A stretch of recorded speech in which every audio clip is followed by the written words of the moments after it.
തള്ളിയിട്ടുണ്ടോ വണ്ടി എപ്പോഴേലും? തള്ളിയിട്ടുണ്ട്. സ്വന്തം ഇറങ്ങി വന്ന് ഗായത്രി തന്നെ ഇറങ്ങി വന്ന് തള്ളിയിട്ടുണ്ടോ? ഉണ്ട്. എവിടുന്ന്? വീട്ടിൽ നിന്ന്? നടുറോട്ടിലൊക്കെ ഓർമ്മ ഉണ്ടാവണം. ഇതൊക്കെ നടുറോട്ടിൽ നിന്ന് കിട്ടേണ്ട സംഭവം. നടുറോട്ടിൽ പെട്ടുപോയിട്ടുണ്ടോ അങ്ങനെ?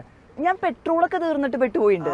അതും ഞാൻ നേരത്തെ പറഞ്ഞിട്ടില്ലേ, ഓഫ് ആയിട്ടില്ലേ? ഓഫ് ആയിട്ടെന്ന് തോന്നുന്നു. പെട്രോൾ ഒക്കെ കഴിഞ്ഞ് നിന്ന് പോയ സിറ്റുവേഷൻസ് കാറിലൊക്കെ പെട്രോൾ തീർന്നുമ്പോ അതൊരു നടിയാകുമ്പോ വേറെ പ്രശ്നം വരും. എന്താന്നറിയോ, നമ്മൾ വിചാരിക്കാം അടുത്ത പെട്രോൾ പമ്പിൽ അടിക്കാം, അടുത്തയിലടിക്കാന്ന് വിചാരിച്ച് അങ്ങനെ നിന്ന് പോകും. ദൈവത്തിന്റെ ഒരു പണിഷ്മെന്റ്. ഒരു ഫാൻ മൂമെന്റ്. ഇപ്പൊ നമ്മൾ കുറെ ട്രോളേഴ്സിന്റെ കാര്യങ്ങളൊക്കെ പറഞ്ഞു. ഇനി പോസിറ്റീവായിട്ട് പറയണമെന്ന് ലൈഫിൽ കിട്ടിയതിൽ ഒരു ഏറ്റവും കിടിലനായിട്ടുള്ള ഒരു ഫാൻ മൊമെന്റ്, നമ്മൾ അപ്രതീക്ഷിതമായിട്ടുള്ള നിമിഷത്തിൽ എന്നെ രക്ഷിച്ച ഒരു ഫാൻ, എന്നെ അല്ല ഗായത്രിയെ രക്ഷിച്ച ഒരു ഫാൻ.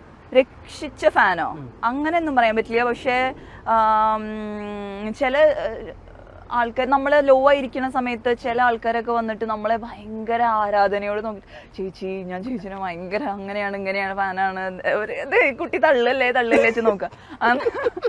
അല്ല, ചേച്ചി ഭയങ്കര ഫാനാണ് ചേച്ചി ആ സിനിമ കണ്ടിട്ടുണ്ട്, ഈ സിനിമ.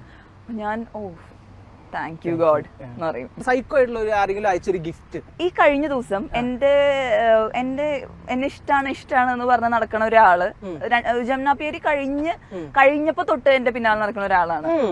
അപ്പൊ ആ ആള് കുറച്ച് ദിവസം മുമ്പ് എനിക്കൊരു കോൾ വന്നു, ചേച്ചി ഒരു ആഡിന്റെ എൻക്വയറി ഉണ്ട്, എനിക്ക് ചേച്ചീനെ ഒന്ന് കാണണം, ഞാൻ ചേച്ചിയുടെ വീട്ടിലേക്ക് വരാം, ലൊക്കേഷൻ ഒന്ന് അയച്ചു തരുമോ എന്ന്. ഞാൻ ലൊക്കേഷൻ അയച്ചു കൊടുത്തു.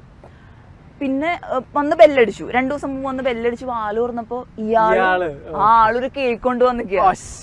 എന്തിന്റെ കേക്കായിരുന്നു?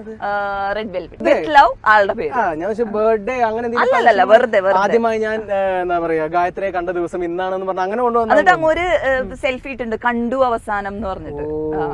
പക്ഷെ ഇതൊക്കെ ഭയങ്കര ഇത് ആക്ച്വലി ഇങ്ങനെ ഒരാൾ പുറകെ നടക്കുമ്പോ എന്താണ് ഫീൽ തോന്നുന്നത് ഉള്ളില്?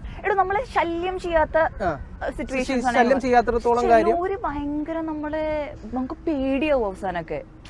അങ്ങനത്തെ എക്സ്പീരിയൻസ് ഉണ്ടായി? അതെ. അതായത് നമ്മുടെ വീട് കണ്ടുപിടിച്ച് ഇടയ്ക്കിടയ്ക്ക് വീടിന്റെ താഴത്ത് വന്ന് നിൽക്കുക, വന്ന് വീടിന്റെ ബെല്ലടിക്കുക, അങ്ങനത്തെ സിറ്റുവേഷൻ. ഡോർ തുറക്കുമ്പോൾ ആളുണ്ടാവൂലേ? ഡോർ തുറക്കുമ്പോ അച്ഛനെ കണ്ടാലും പോവില്ല. നമുക്ക് പേടിയാവും. മുറുക്കുഞ്ഞി നമ്മൾ കണ്ടിട്ടില്ലേ പ്രേമം നിരസിച്ചിട്ട് അങ്ങനെ ഭയങ്കര റിബലായിട്ട് ആരെങ്കിലും ബിഹേവ് ചെയ്തിട്ടുണ്ടോ എപ്പോഴെങ്കിലും? അടുത്ത പേരുണ്ടായിരുന്നു. ആണോ? എന്തായിരുന്നു എന്റെ തോന്നണ, ദൈവം സഹായിച്ച്. എന്തായിരുന്നു ഒരു എക്സ്പീരിയൻസ് അത്? ഇങ്ങോരും എന്റെ പിന്നാലെ ഒരുപാട് നാളായിട്ട് നടക്കണതാണ്. ഞാൻ ഒരുപാട് പ്രാവശ്യം അച്ഛനെ അമ്മേനെ കൊണ്ടൊക്കെ വേണ്ടാന്ന് പറയിപ്പിച്ചു. അപ്പൊ അങ്ങോര് പറയണത്, നിങ്ങള് ഞങ്ങളുടെ ജീവിതത്തിൽ ഒരു തടയാവരുത്, ഞങ്ങളെ ഒന്നിപ്പിക്കണം എന്നൊക്കെ പറഞ്ഞിട്ട്. അതായത് എനിക്കൊക്കെയാണ്, അച്ഛനമ്മയ്ക്കാണ് പ്രശ്നം എന്ന്. അവസാനം വേറെ നമ്പറിൽ നിന്ന് എനിക്ക് മെസ്സേജ്, ഞാൻ പറഞ്ഞു പ്ലീസ് എന്നെ വെറുതെ. ഇപ്പൊ കുറച്ച് ദിവസമായിട്ടില്ല.